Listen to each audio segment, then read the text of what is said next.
Hello, knowledge seekers. In this episode of 20-Minute Books, we explore Get It by AmyK Hutchens, a transformative guide released in 2020 that teaches you how to take command of your conversational skills. Aimed at helping you navigate tough discussions, this book offers practical advice on avoiding conversational missteps and enhancing your communication prowess to shape outcomes in your favor. AmyK Hutchens, a former executive at a billion-dollar corporation, is a celebrated speaker and consultant. Her expertise has made her a sought-after advisor for global leaders, helping them excel in leadership and innovation.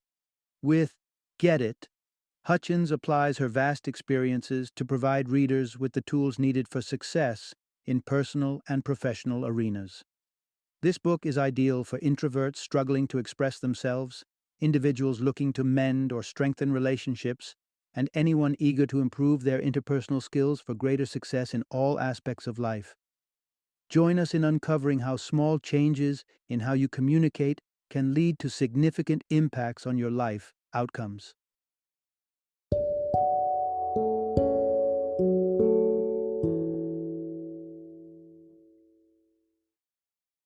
Get It: 5 Steps to the Sex, Salary, and Success You Want. Introduction. Harness the power of communication to transform your life. Imagine every conversation you have as a key unlocking doors to your personal and professional dreams. Whether you're negotiating a raise, trying to make a meaningful connection at a social event, or navigating family dynamics, the art of conversation is your greatest asset. Mastering the subtle dance of communication can lead you to achieve unimaginable gains. Friends, financial opportunities, and increased influence are all byproducts of powerful conversational skills. However, achieving fluency in this art form is no simple feat. Even the most practiced speaker can occasionally stumble, turning what should be a smooth dialogue into a clunky exchange. This comprehensive guide is your personal coach for avoiding conversational pitfalls that generate conflict and misunderstanding. It offers you a toolkit of effective phrases and strategic approaches to deploy in high-stakes discussions. Furthermore, it enhances your everyday interactions, enabling you to build stronger, more authentic connections with those around you. By aligning your intentions with the correct conversational techniques, you will find that more doors open for you more consistently. From this guide, you will discover strategies to handle power dynamics in workplace communications, tips for delivering constructive criticism while preserving the other person's dignity, and a powerful yet simple phrase that can de-escalate potential conflicts before they escalate, maintaining harmony and understanding. These skills do not just improve conversations, they improve lives, paving the way for more fulfilling relationships and profound personal satisfaction. Part 1. Transform your outcomes by being honest with yourself first. The cornerstone of any productive conversation is knowing precisely what you aim to achieve from it.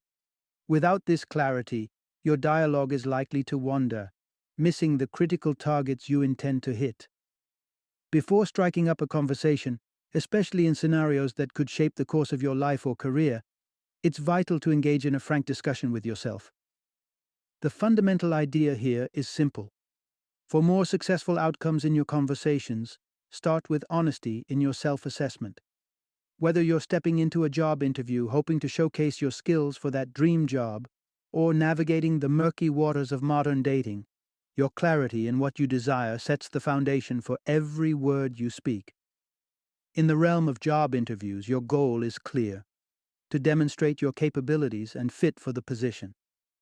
In personal relationships, like dating, the goals can be less transparent but are equally crucial for guiding your actions and expectations. This process of self-reflection is essential not just for setting the right tone, but also for steering all your conversational decisions wisely. If your ultimate goal is to gain recognition, you might find that adopting a more assertive tone in your dialogues works in your favor. Conversely, if you're seeking deeper connection and intimacy, showing empathy and understanding becomes your pathway. As you dive deeper into understanding your true desires, you may discover that what you initially wanted might look different when examined closely. This revelation encourages flexibility in how you view the outcomes of your conversations, opening up avenues to unexpected and fulfilling opportunities. Take the case of Matt, an anecdote from the original author's experience. Initially, Matt's conversation with himself revealed a desire to have children. However, deeper reflection uncovered his true longing was not specifically for children of his own, but to belong to a loving family unit. This insight dramatically broadened his perspectives and eventually led him to meet a partner with children, fulfilling his authentic desire to be part of a caring family environment. By starting conversations with a clear understanding of your desires, you not only communicate more effectively, but also widen your receptiveness to the possibilities that conversations may unfold. This approach doesn't just better your interactions, it significantly enhances the quality and satisfaction of your relationships and life decisions. Part 2. Understanding the dual nature of conversations. Connection versus power. Now that you've clarified your desires, be it love, wealth, or career advancement, it's time to learn how to channel these into your conversations effectively. Here's a transformative insight that can be applied universally, whether you're chatting with a colleague or sharing a moment with a loved one. Whenever you engage in a conversation, pose a critical question to yourself. Is my goal here to connect with this person or to assert my presence? Recognizing your aim can immediately frame your approach, setting the tone and direction of the exchange. The essential insight is, generally, conversations are vehicles for either connection or power. Opting for connection places the focus on the other individual. This involves setting aside your own desires to better understand and empathize with the needs of the person you are speaking with. It's about building a bridge between two people, fostering mutual understanding and support. Choosing power, on the other hand, centers on asserting your own identity and boundaries. This isn't about being selfish. It's about affirming your self-respect and clearly stating your stance. In scenarios where you feel undermined or disrespected, adopting a power-oriented approach is crucial to maintain your standing. The context of your interaction often dictates which approach is more appropriate. For instance, in confrontational or professional scenarios where you need to establish your position, emphasizing power might be necessary. However, in personal relationships, striving for connection generally yields better results. Connection forms the cornerstone of healthy, long-lasting relationships. It opens the door to deeper understanding and mutual investment in each other's well-being. When you genuinely connect, you work together towards shared goals and problem-solving, cementing a bond built on mutual respect and care. Conversely, consistently prioritizing your needs over others can strain even the strongest bonds. A relationship where one party constantly imposes their will can become unsustainable, leading to resentment and disengagement. Ironically, the most effective strategy for achieving your personal objectives is to help others achieve theirs. This might mean compromising in the short term, but it builds a robust network of support around you, dedicated to mutual success. By focusing on connection and occasionally leveraging power wisely, you ensure that your conversations not only meet your immediate needs but also enrich your relationships, paving the way for long-term fulfillment. Part 3. Navigating workplace power dynamics with grace and assertiveness. The dynamics of conversation at the workplace stand distinct from those we experience at home. In the professional sphere, the balance often tips towards asserting power, though building connections remains essential. Mastering this balance can enhance your influence, earn you respect, and facilitate your day-to-day tasks such as negotiation, delegation, and collaboration. Asserting your authority in your area of expertise is crucial, but perhaps even more critical is handling the inevitable power struggles that arise in any competitive environment. Here is the key takeaway. The best strategy to handle power plays at work is to consciously choose not to engage in them.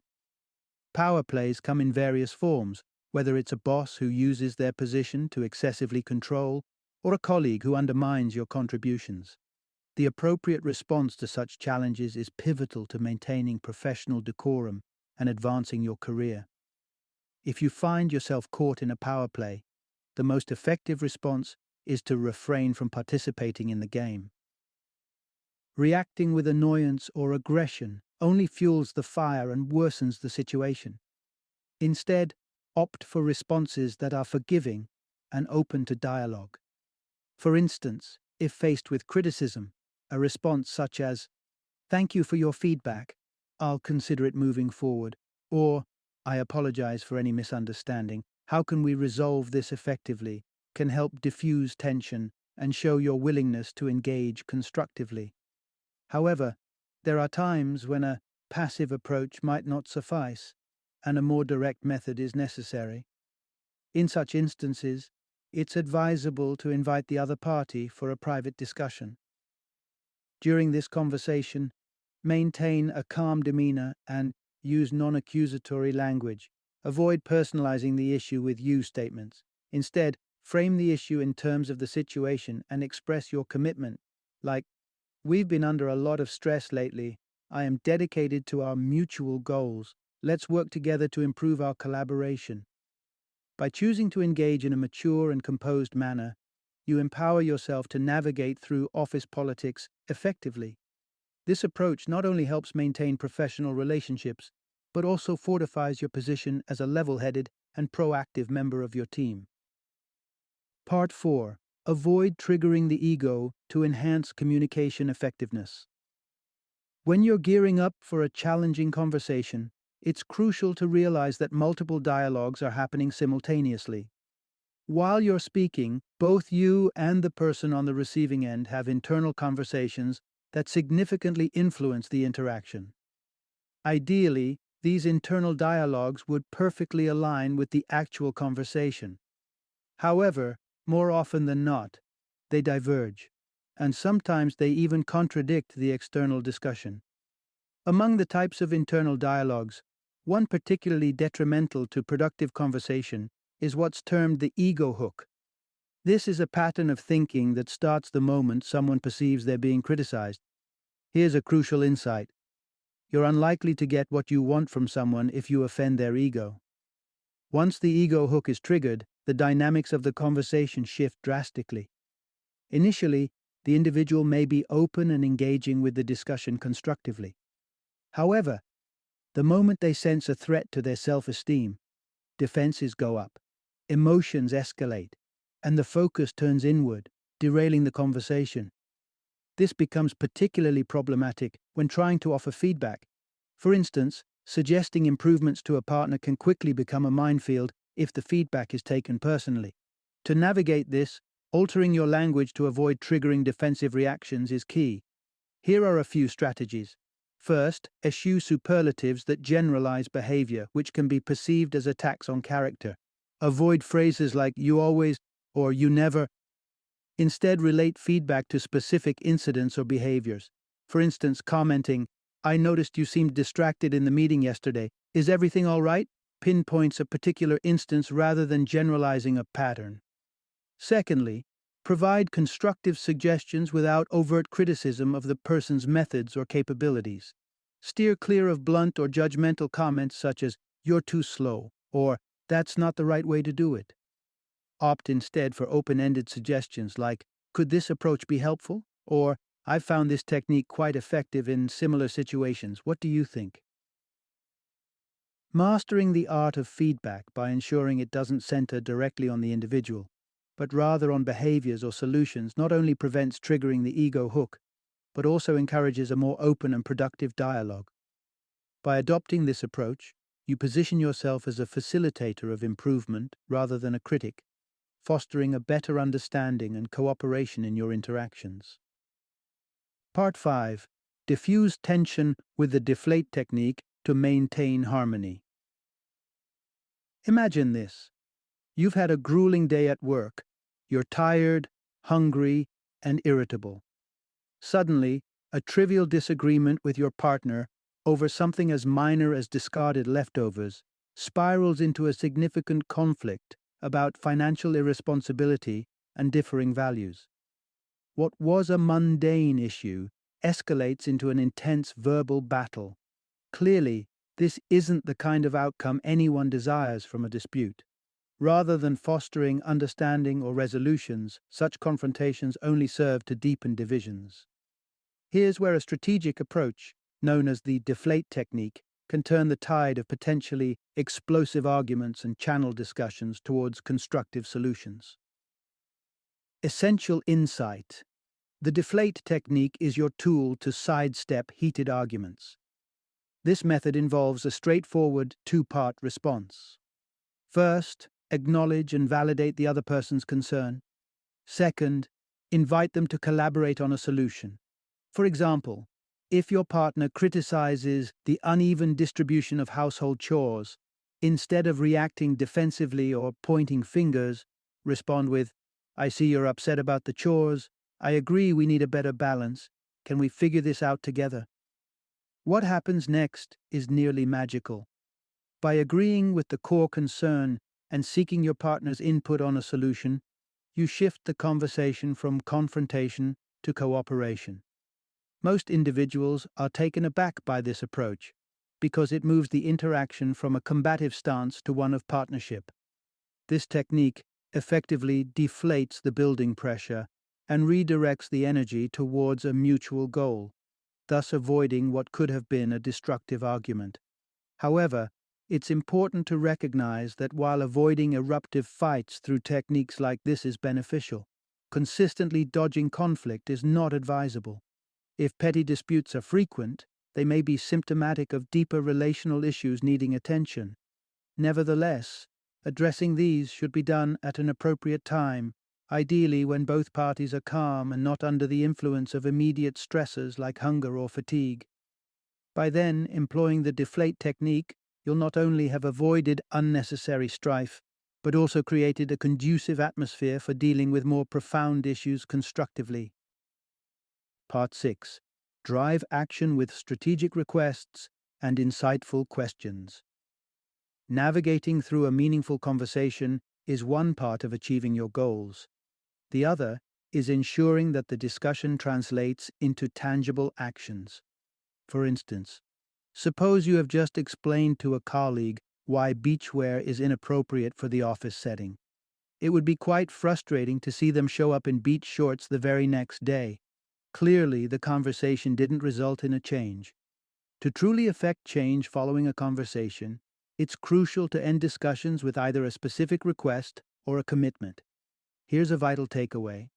Making requests and posing questions effectively can spur action. When you articulate a request, you clarify the expected behavior for the other person. This can be as straightforward as asking, "Could you please run significant expenses by me from now on?" Or, "Will you ensure honesty in our future communications?" This not only sets clear expectations, but also holds the parties accountable. Similarly, if someone requests something from you, affirming your agreement solidifies mutual respect and fosters a reciprocal relationship. Compliance with each other's requests sets a foundation for dependable interactions. Why would people meet your requests if you disregard theirs?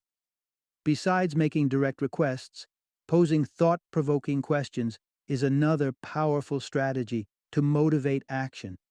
Asking questions that start with, "What happens when?" effectively prompts others to consider the consequences of their actions. This type of inquiry helps people to internally reason out why a change in their behavior might be necessary. For example, with a teenager who's neglecting their studies, asking, "What happens when you don't study for an exam?" encourages them to reflect on the potential negative outcomes, such as poor grades. The realization of these consequences often spurs a change in behavior more effectively than direct admonitions. Thus, by strategically ending your conversations with a request or a thought-provoking question, you set the stage for not just theoretical agreements but practical implementations of agreed-upon actions.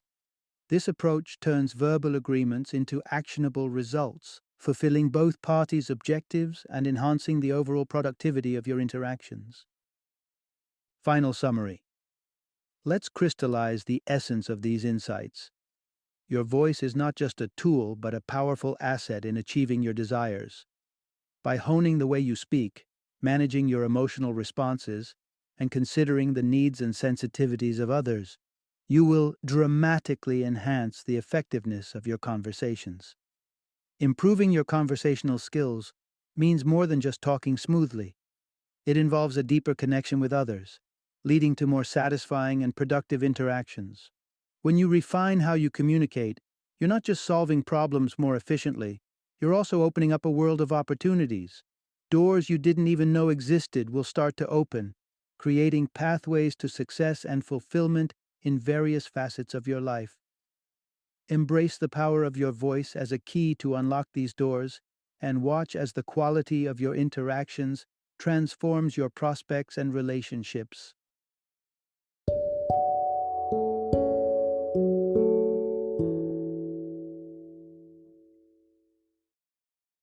Thank you for joining me today on this journey of learning and discovery as we explored the insights of another thought-provoking book in our growing library of knowledge. If you've enjoyed our time together, please take a moment to follow our podcast, give us a 5-star rating, and share 20-minute books with other knowledge seekers. Your support truly means a lot. Don't forget to join me again in the next episode, where we will delve into another enriching book. Until then, happy reading and happy listening.